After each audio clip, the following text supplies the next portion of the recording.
Welcome, and apologies for the tardy start. Some technical difficulties at this end of the world.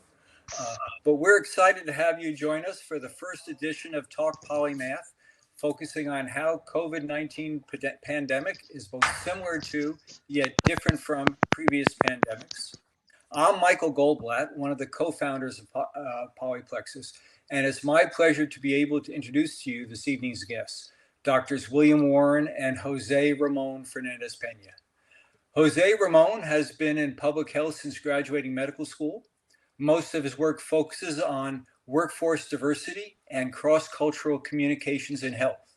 He has created programs to integrate foreign educated healthcare professionals into the U.S. medical system and serves as an advisor to the White House Domestic Policy Council on the economic integration of foreign trained healthcare professionals.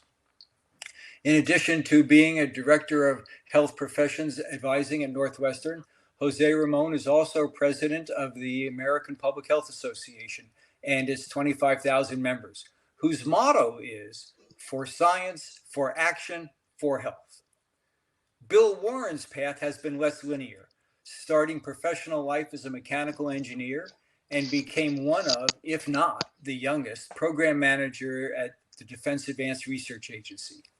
He left DARPA to become a biomedical entrepreneur, building a company focused on the real-time mass customization of body parts on demand in vivo.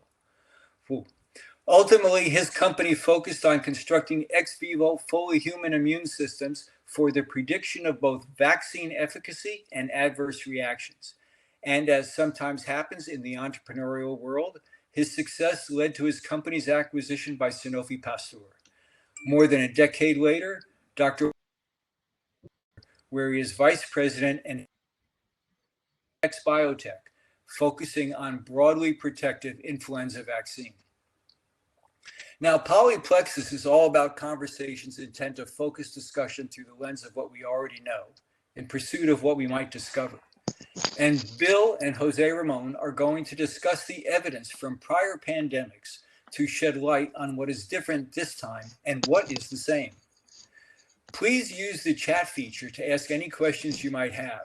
I will be organizing the questions for Bill and Jose Ramon to respond to during the last 10 to 15 minutes of their conversation. But before I disappear, also let me add that earlier today, BARDA, the Biomedical Advanced Research and Development Authority, posted an incubator on Polyplexus focused on gaining feedback from the community on the clinical need for development of and utility of infection severity tools for future adoption and implementation. To put that question in the context of tonight's discussion, consider that in the current pandemic, most individuals infected with SARS-CoV-2 have mild illness. About 20% of the infected patients experience severe outcomes, and about 6% of those individuals require critical care due to complications such as acute respiratory distress or sepsis. Hence, the just posted BARDA incubator is interested in tools enabling hospitals that are overwhelmed with patients and limited in resources to accurately identify patients who will require supervised medical care versus those who are at low risk for complications that can be sent home. If interested in participating, please check out this incubator. And now I'll go on mute and turn the control over to Bill and Jose Ramon.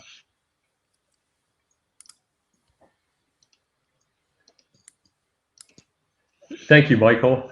And thank you, Jose Ramon, for agreeing to work with us today.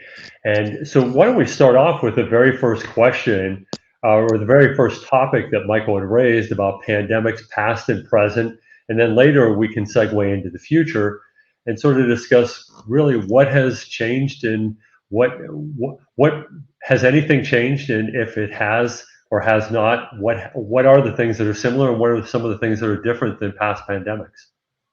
I think that's a great way to start this conversation. And I'm very excited to hear what you have to say from your perspective from the vaccine development side versus my perspective as a prevention and health education perspective. So from my side, I would say that the messages are pretty consistent across the centuries. The notion of maintaining distance from people who may be infected. The notion of washing your hands often, the notion of wearing masks has been clearly recommended since the 1917 flu pandemic. And if we go further back in history, the notions of washing and distancing are pretty consistent.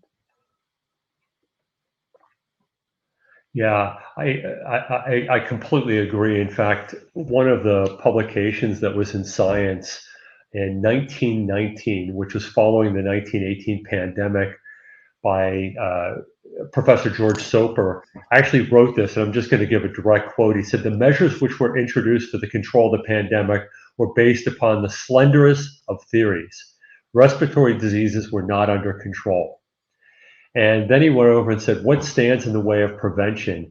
And the first thing that he mentioned, Jose Ramon, is actually in your court. He said the first thing that stands in the way of prevention is public indifference. People do not appreciate the risks they run. Do you think anything's changed? No, not in the least. No, I mean it's sad to see that, especially in the environment where we've been living for the last couple of years, the notion of individualism seems to prevail over a feeling or an interest in the common goodness or in the common wellness. So because something is inconvenient for me, I'm not going to wear a mask, or because something I really want to get together with my friends, I'm going to have a dinner party, or I really must go see my distant relatives and I'm going to travel to another location. And as we have not been able to speak with one voice as a nation, we have not been able to convey one message of concern and clarity regarding this is serious, this is how it doesn't need to get any worse, has allowed for many different conversations going in different directions. And it's important to question what we are told, but to question everything that comes out from a so-called scientific basis because I just want to question it, has led to a place that is not very good right now. Yeah, in fact, Jose Ramon, one of the things that we talked about when getting prepared for this is the importance of the word "and." And it seems like, I won't even say in the US, I'd say globally, it looks like everybody's about using the word "or." It is this way or that way. Is a pandemic real or is it political, right? And what we were talking about is that the word "and," where it's both, just coming back to what you were talking about, it is about public health and individual health. And did you want to expand upon that just a little bit? Because I think it is about, there is an element of individual health and public health, and it seems like we have two camps. Absolutely, unnecessarily so.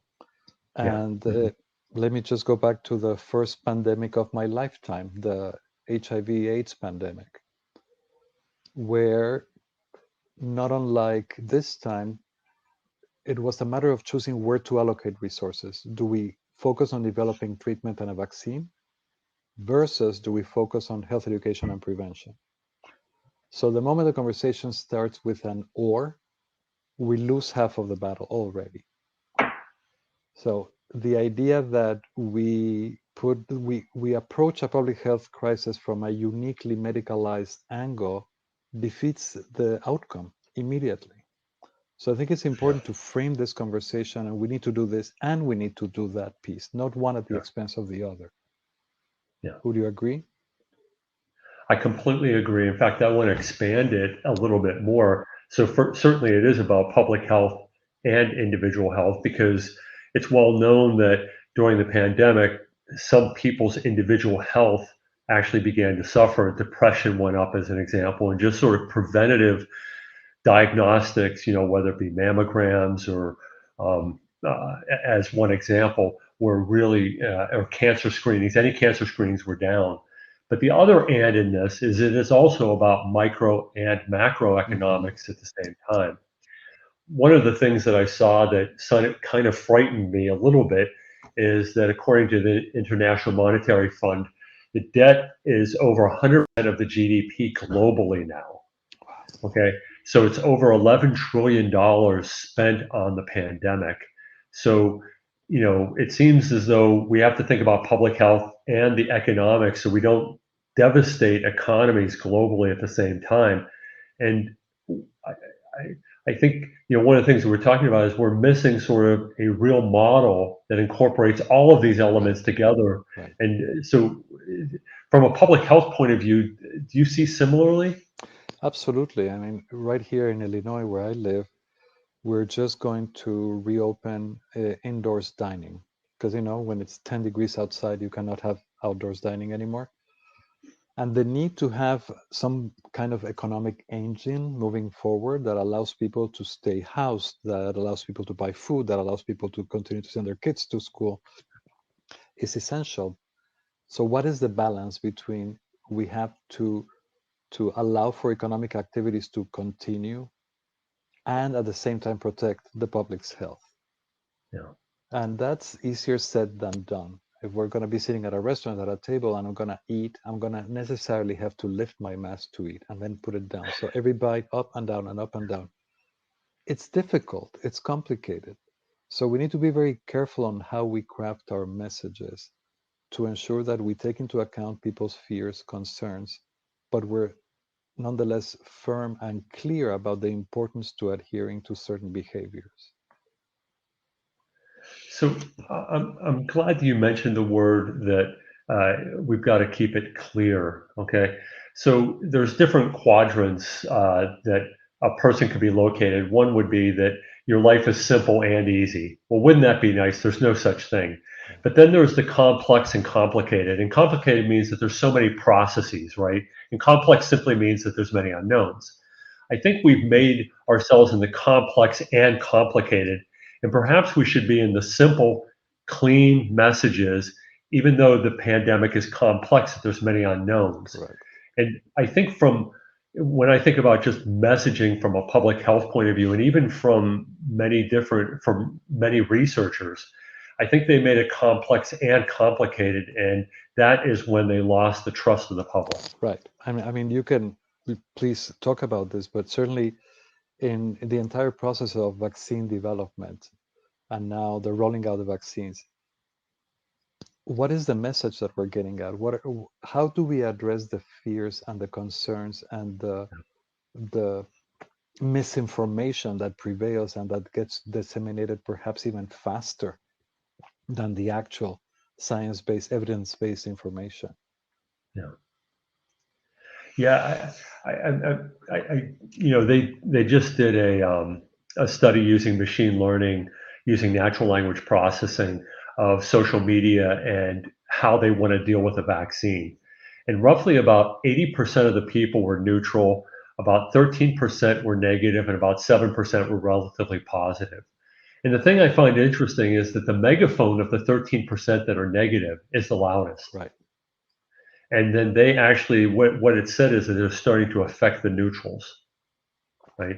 And making them less, more of an anti-vaxxer, as an example. So right? how do we address that from the scientific and, hard science, soft science, the overall health group? How do we try to correct the incorrect information? How are we able to use those channels, the media, the social media, to convey information that is timely, easy to understand, accurate, and that provides people with information they need to make intelligent choices? Yeah, I'm going to come back to what we talked about is that instead of just focusing on just the economy and sort of denying the pandemic, or just instead of focusing on the pandemic and scaring everybody Right. that they won't even leave their house and then they're not even consuming and they're not helping the economy, we're not finding that middle ground in any conversation anymore. We're missing the and.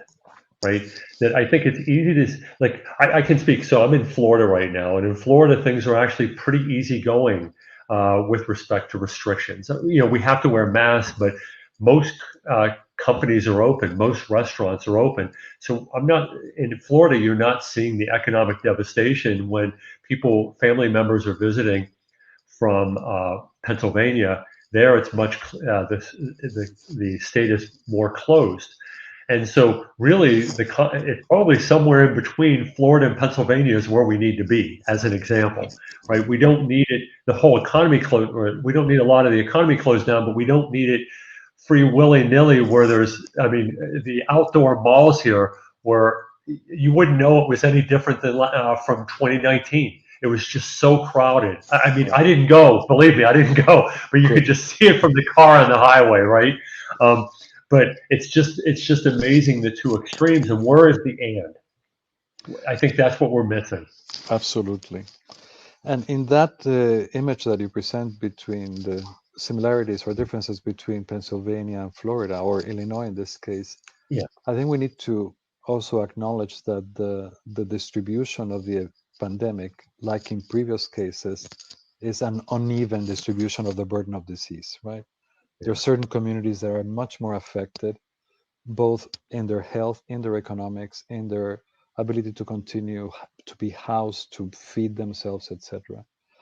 How do we go about it's not different from previous pandemics, we see it again. What is the bottom line? Why is this the way it is?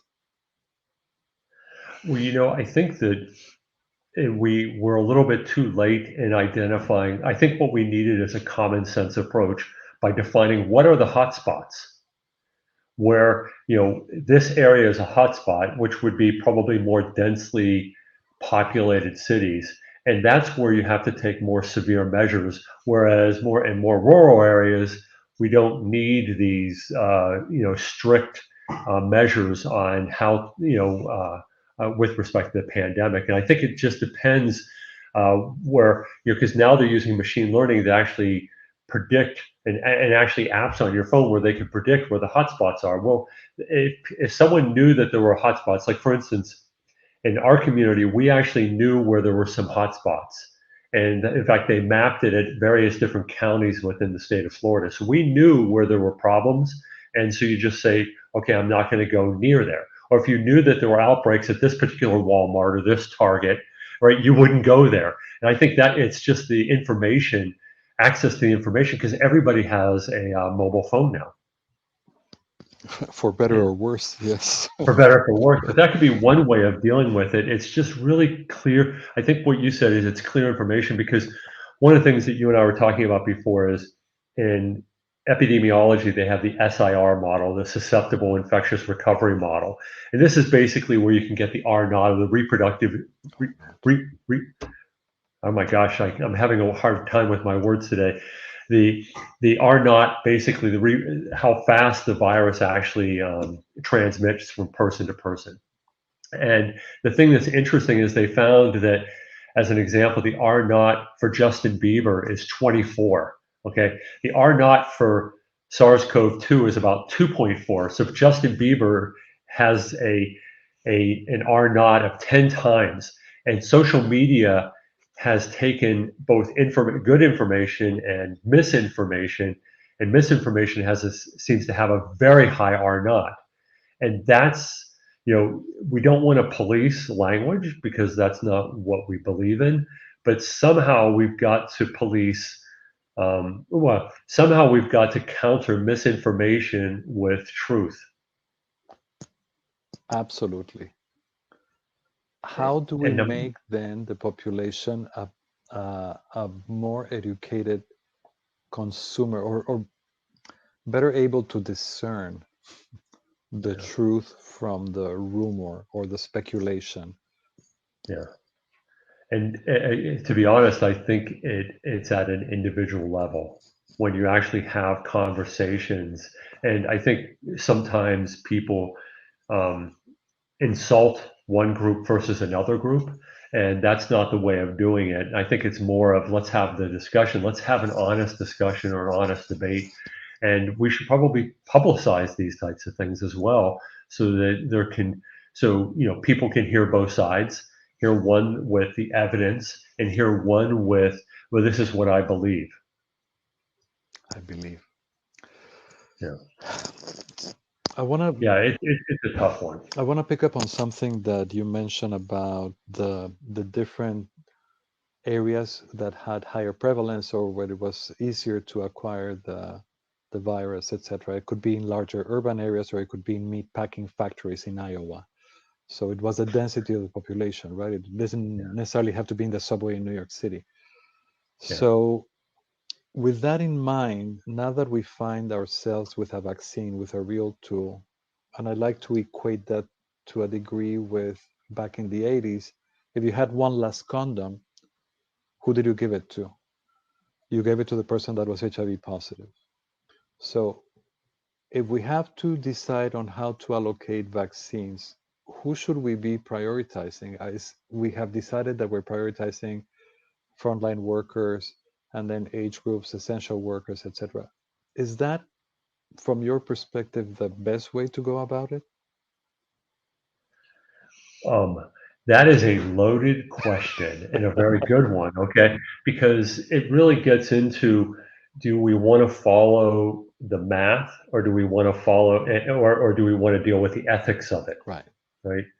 And so if you follow the ethics of it, you sort of, the way that most states have unrolled the distribution of the vaccine, it's the healthcare workers first, because they're putting their lives in line to help. And then it's the elderly, because they're the ones that truly suffer from the pandemic, have a greater risk probability of suffering from the pandemic more than the young. However, if you there's a thing called the prevention paradox, which basically says that the people that you should work with are the ones of low and moderate risk, not of high risk, and you'll have the biggest impact on controlling the disease epidemic. And that probably falls within your realm of public health, right? But to control the pandemic, mathematically, I think it argues that you want to deal with more of the people that are spreading it, which are the ones that are low to medium risk of getting the disease, as opposed to the ones that are high risk of having mortality. I think you're absolutely right. It's an ethical question, and I don't think that anybody questions the value of vaccinating first the people that are taking care and trying to control this pandemic. But also, we're dealing with a limited availability of vaccines right now. If we had trillions of doses available right now, perhaps we would make different choices. I would like to think. Yeah. Yeah, because I was just looking at a few numbers, and I'm just going to go over some right now, because the challenge with this pandemic, from what you just talked about, is who should get the vaccine first. There's an ethical question, and then there's sort of like thinking about the statistics of it and who you should vaccinate, which they're not necessarily aligned. Okay. Right. And the other thing that's not aligned is that we have spreaders and sufferers, and the spreaders are not the sufferers. And that ends up making this pandemic kind of unique compared to the 1918. Because in 1918, the people that actually preferentially died were the young people, in their 20s. Right. In this case, it's the older people that died. But if you just look at the numbers, most of the people that spread the disease are between 15 and 54. Most of the people that suffer are between 55 and over 85. Wow. And that's the challenge of this one, is between the spreaders and the sufferers.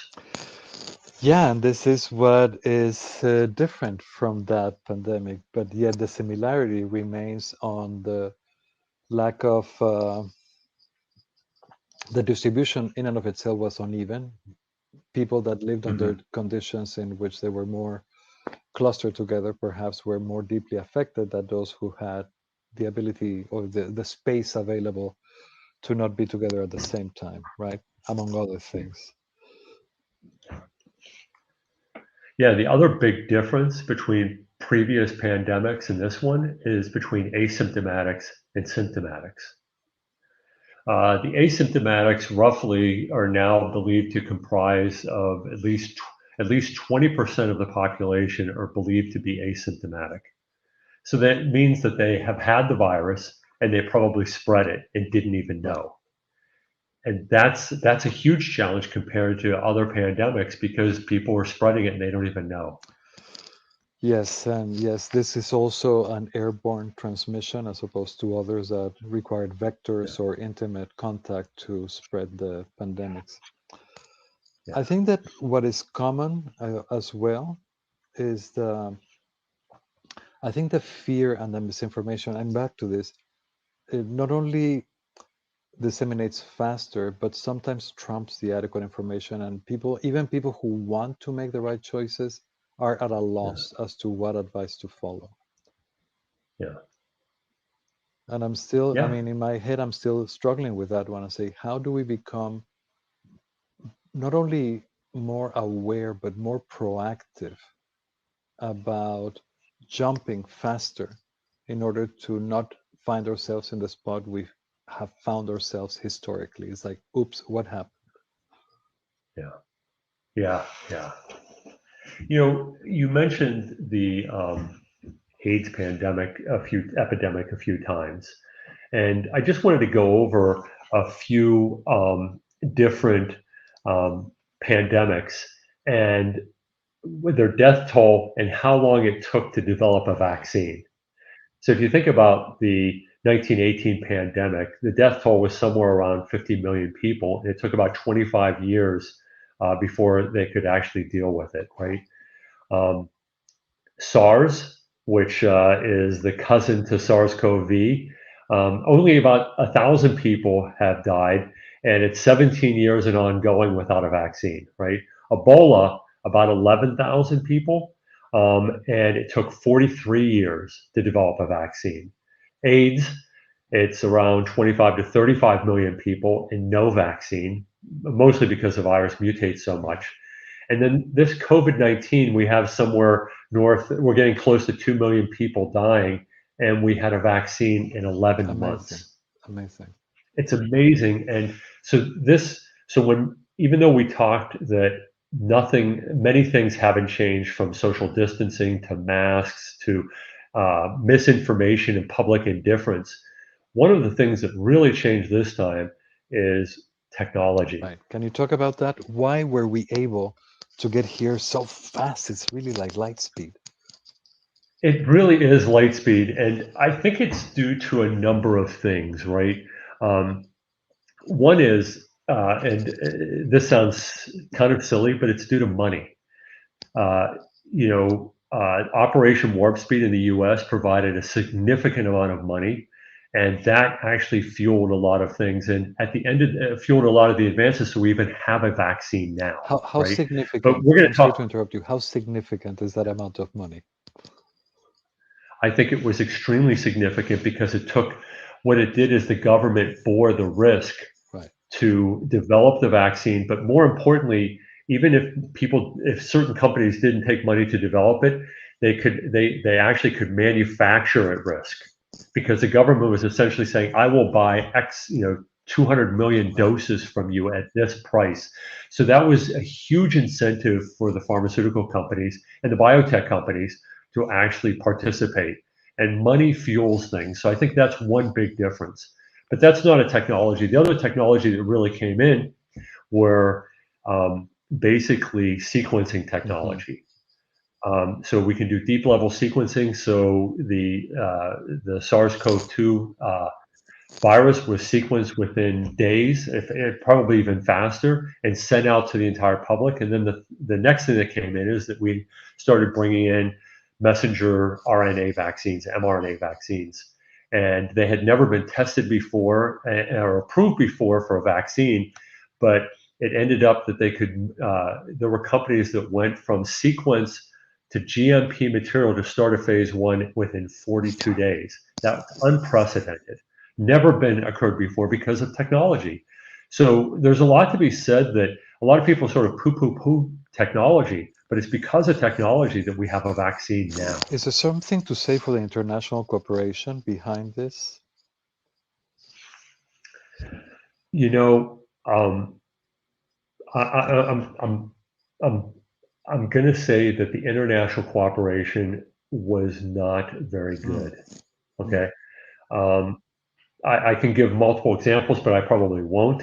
I'll just give one, right? The US dropped out of the WHO, right? But it wasn't largely countries that were cooperating. It was actually multinational companies because they're the only ones that could actually move between various countries, and they're profit driven. I hate to say it, but again, money comes in and they were profit driven and could move it through. Now, where some other things have come in, which have been really nice, is there's been things, the Bill and Melinda Gates Foundation, the Wellcome Trust, right? COVAX, where they're trying to say, let's give access to the vaccines to developing countries as well. And that's where there's been more international cooperation, but largely there hasn't been as much international cooperation. It's been a little bit nationalistic, and I think we'll start to see that many countries after this will say, I want to have vaccine manufacturing plants in my country. Right,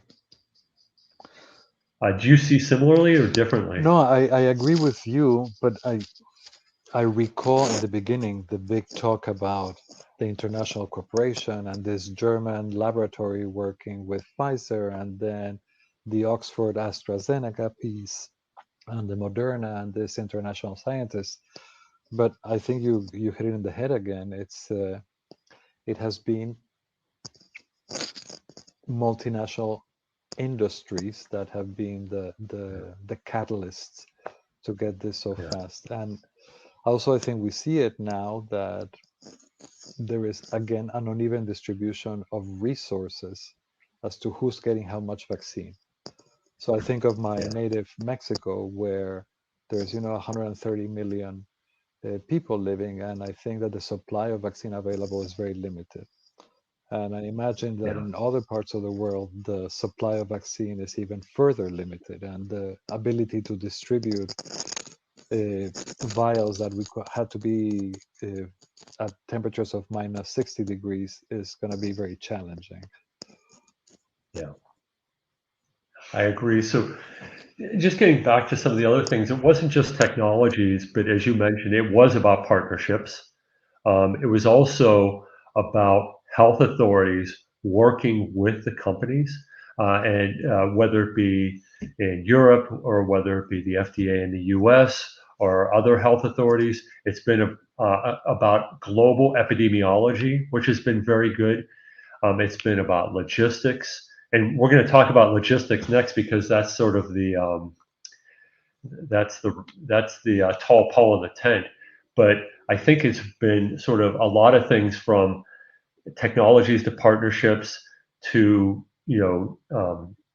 to mRNA to manufacturing to funding to the science to health authorities to epi. I think a lot of things have sort of come and they've all converged at one time, which has been really comforting to see that globally we can pull together, with actually science and technology sort of being the way to pull it together. So are the new things then because of where we are in history? So none of these things would have been possible 40 years ago because we didn't have the technology, we didn't have the means of communication, we didn't have the ability to create. So how much of how we deal with pandemics is due to we are living in the 21st century, the second decade of the 21st or third decade of the 21st century, versus we're better human beings, we've learned from the past. Is there a kumbaya moment that is not happening here? And I'm thinking towards the future. How are we going to deal with SARS-3? So it's interesting you mentioned that, because just today or yesterday I got a bipartisan report called the Apollo Report, and they talked about what we could do in the future, right? And one of the things that which I thought was really good, but I'm just going to talk about one of the things that they mentioned because I think it's one of the more important ones, is right now there's a difference between a vaccine and vaccination, right? Okay. So we understood before, what I said is how fast it took to develop vaccines. Great. We've record speed now because of technologies. The tall pole in the tent is vaccination, getting it to the people, right? And so one of the things, so there's issues with cold chain, there's issues with two administrations, there's just who gets it first that we talked about before. one of the things that the Apollo committee came up with is that they really want needle-free sort of oral administration, and therefore it could be self-administered. Wow. That would overcome a big bottleneck if we start focusing on sort of mucosal delivery and not needing a cold chain. And I think that's going to be, I think that can help the vaccination side of the equation if that becomes real. So that's just one idea that I thought was worth mentioning, is that that's such a big topic right now, is who's getting it, the long lines, and then there's all these charlatans that have fake websites and they try to get your information, and so the idea is, how do you get it to the people? Well, the easiest way to get it to the people is for them to administer it themselves through an oral administration. Wow. Like polio. Like polio, exactly. So that would be one, I think that could be one way to help with vaccination in the future. So if you were invited today to sit on a panel that is going to, develop the strategy to prevent or to address the next pandemic, what would you bring from your experience to date in the area of vaccine development, for example, and all the conversations and all the operations that happen behind the scenes? What would you want everybody to know going forward? That the first thing I'd say is, just as Tesla has become an automobile company because it changed it into being a software company, right? Tesla at the end of it is a software company, and we need to make vaccine development and vaccination more like software, where we can move at the speed of electrons and not at the speed of humans. And I would try to digitize everything. So sequencing is digitized now. Then we have to think about, how do we synthesize rapidly, and so we can actually make plasmid DNA. And then mRNA is very fast. And then how do we actually think about having so much real world data that we can actually have computer generated clinical trials that are just as predictive, right?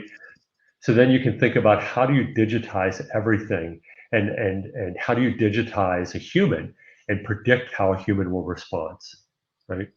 All within computers, all in silico, and that's how you could do it in rapid time. And we're right at the precipice of, I think, really being able to engage upon that. We're not there yet, but we're starting to get there. I mean, there's been some really fascinating studies which have just come out recently, where they're, believe it or not, it's kind of funny. They're actually trying to understand the role of just repurposing drugs, and they're using machine learning to do it. And they actually found that melatonin, of all things, has a probability of lower risk of COVID by like 20 to 30% than people who don't take melatonin. And it really gets into the importance of sleep. In fact, when the pandemic came up, this is not a PR thing, but I bought this Aurora ring.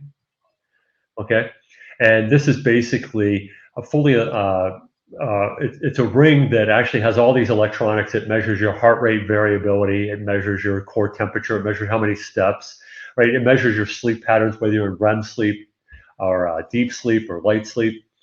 And this is an aside, but my wife just got a case of C. diff. And when we knew that we had to do something, because this ring actually gave out warning signals about what's happening with her heart rate variability. So we could actually take care of it before it became really bad, or we're taking care of it before it became really bad. So I think, just technologies, digitizing, sensing, where all this information starting to come in, where we can actually start to integrate all this data together. And the idea of actually having, in silico humans, right, which we can predict how different subsets of the population will respond, I think is within 10 to 15 year reach. That's one thought. I don't know if you agree or if you see it No, differently. I mean, I'm a big fan of Star Trek and have always been. So I kind of envision sick bay in Star Trek with a device to scan a person and be able to tell all these things, which many of those things are becoming real in my lifetime.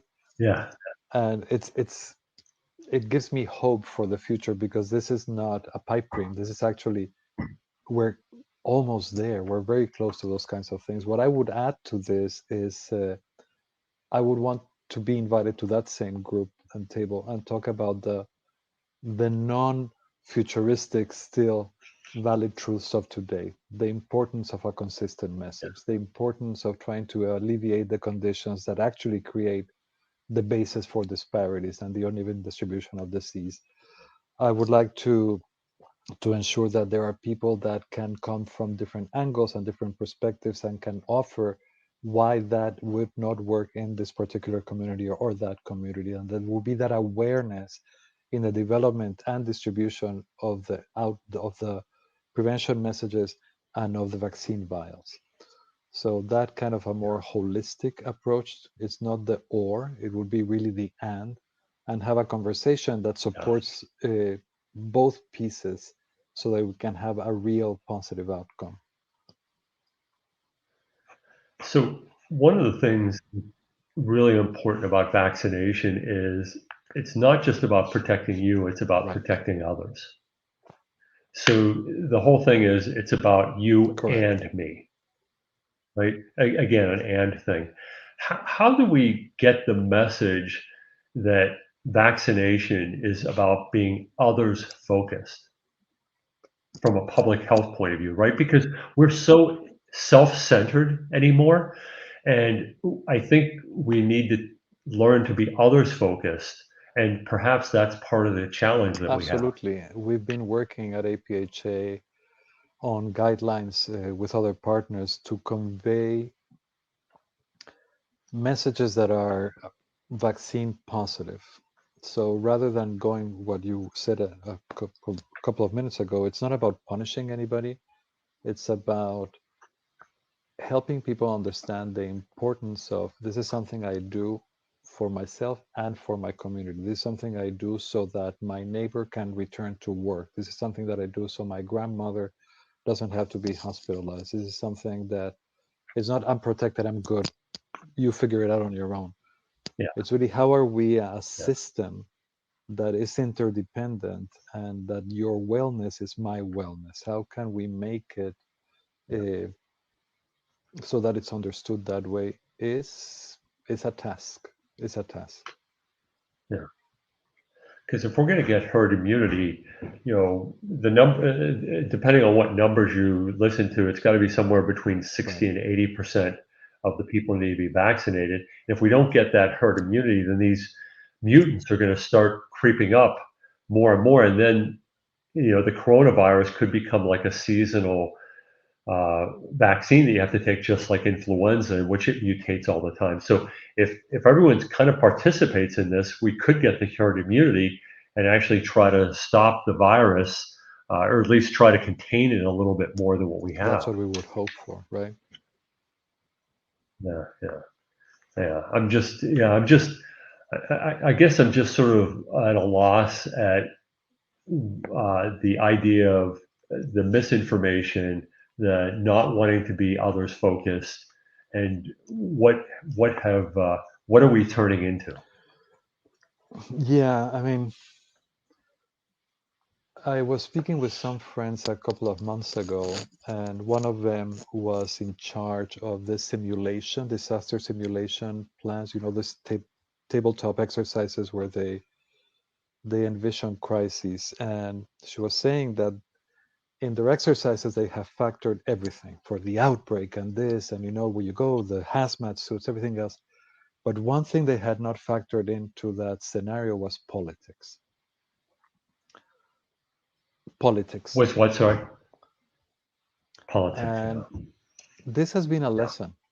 This has been a lesson because I think this is new, relatively new. I mean, you could argue also that I would argue that during the AIDS pandemics, politics had a lot to do with neglect.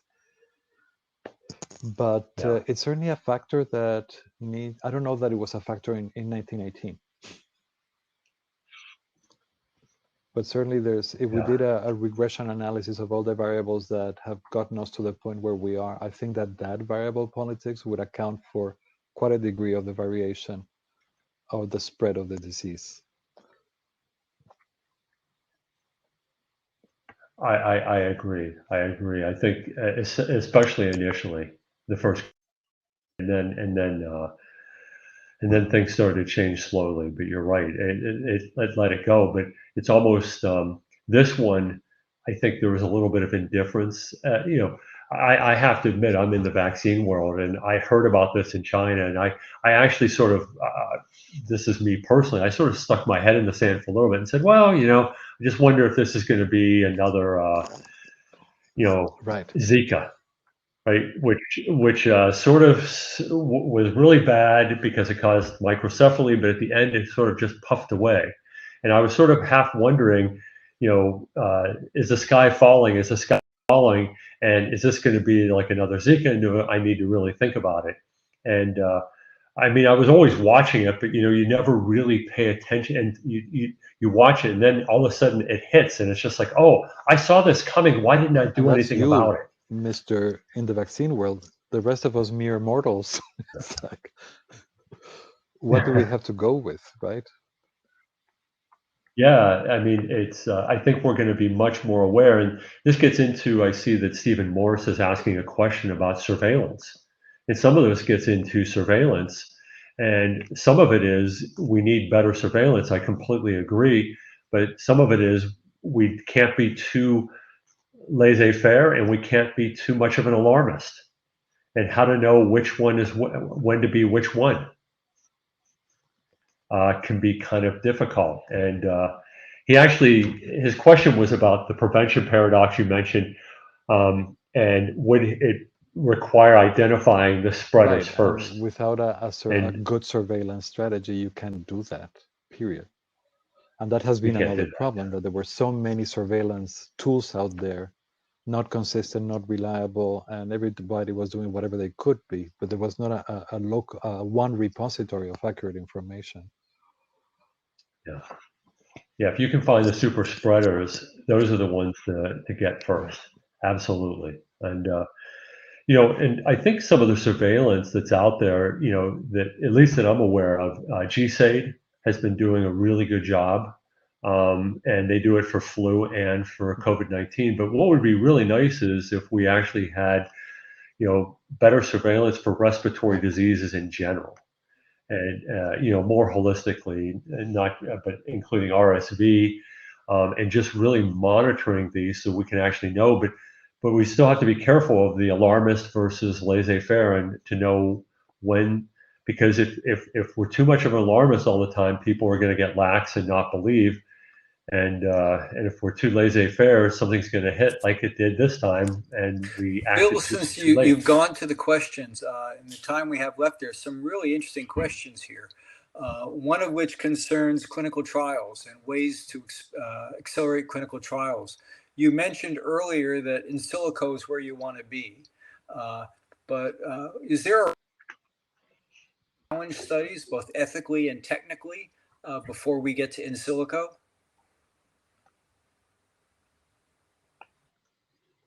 Good question. So I'm going to answer that one in two parts, if that's okay, Michael. So the first thing is to increase it. One of the things that they've done is they've tried to find what's known as predictive epidemiology, where they're using machine learning to find where the hot spots are. And that's where they would put up the clinical trial site. And that's how you could really, and so some companies are actually using that to increase the phase 3 efficacy trials. And that's what's been very unique about this pandemic, is the efficacy trials have been very fast. Number one, because it's a pandemic, but number two, because they're trying to put the clinical trial sites at hotspots so they can get more cases in the placebo group and hopefully less cases in the vaccinated group to show that there is vaccine efficacy. Now, getting back to human challenge models, that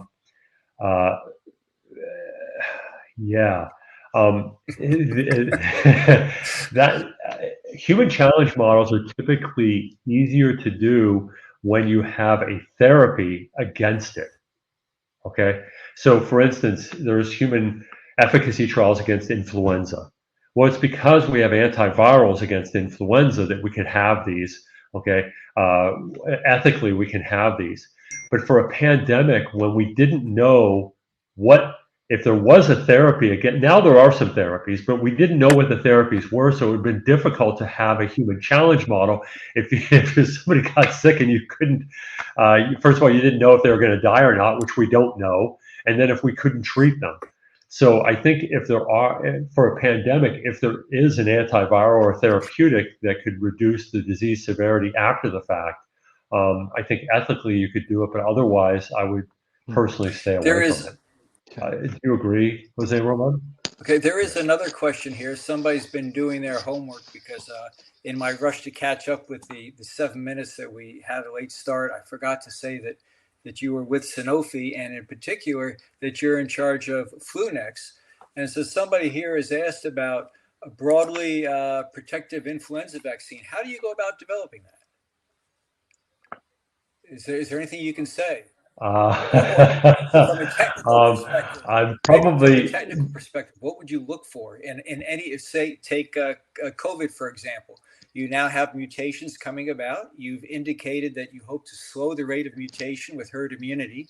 But what would an approach be that a technical community might be taking or might consider taking in order to create a broad spectrum anti-COVID vaccine? So the first thing that they may want to look at is the antigen design and which antigens are conserved and which ones are more susceptible to mutations. The second thing is they may want to look at the manufacturing platform because just as an example, if one was to use mRNA, you would get both T cell or cellular mediated immunity as well as antibody immunity. So you could actually get both arms of the immune system versus a recombinant, which would largely be antibody based. Now, put in just to realize that most vaccines that are out there are antibody based. But COVID, as an example, they believe that the protection comes from T cells and from antibodies. So you could look at that. You could look at your clinical trial design, which, by the way, will become important for COVID in the future because for flu, as an example, most people have already experienced immunity to it. And so that will actually impact your immune response if you've already had immunity against it versus if you're a naive host. So there's just a whole host. There's a lot of things from looking at the role of the host, looking at effector mechanisms, looking at the antigen design or antigen selection, to even thinking about how you want to conduct your clinical trials. You mentioned about human challenge models. I think that's going to become very important for a broadly protected because you want to see that, first of all, you have to, if you're going to go to a regulatory authority, how are you going to define universal? How many strains? Which strains are you going to show? How are these strains selected, right? You have to show that they were selected unbiased, right? So there's a whole host of various questions that one has to grapple with. Which host, in a immunocompromised host, an immunosuppressed host, such as the elderly, and a very naive host, as in the pediatrics or infants. So you have to, when people use the word universal too loosely. There's no such thing as a universal anything, really.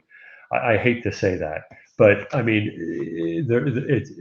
it's easy to use the word universal. It's hard to do it. So it's probably better to think about something like a next generation vaccine or a broadly protective, but universal. Maybe that is possible, but it's really hard to prove a universal. It's almost like trying to prove a negative. Good point. Okay. Well, we're sort of at the end of time, but we have a couple more questions here. If you don't mind hanging around, we'll see what happens if Riverside gives us back our 7 minutes or if they cut us off. But there's a question here. Richard Garwin hypothesized that about 5 to 10% of the SARS-CoV-2 infected individuals with the highest viral loads could be responsible for 90 to 95% of the transmission. What do you think of that? The hypothesis. Do you want to take that one Pardon on, me? Jose Ramon? I think, I was Go ahead. asking if Jose Ramon I wanted mean, to on the take that one surface, on. it would seem like an easy yes, but I would want to know who those 5 to 10% are and how much in contact with the rest of the population they are.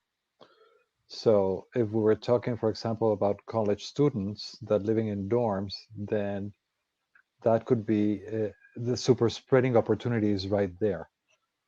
So depending on the context and depending on the behaviors that these individuals are engaging in, could be easily responsible for that percentage of the population. If they were a bus driver that was not wearing protection correctly, or the bus was not well ventilated, that could be a very different situation from somebody that works from home.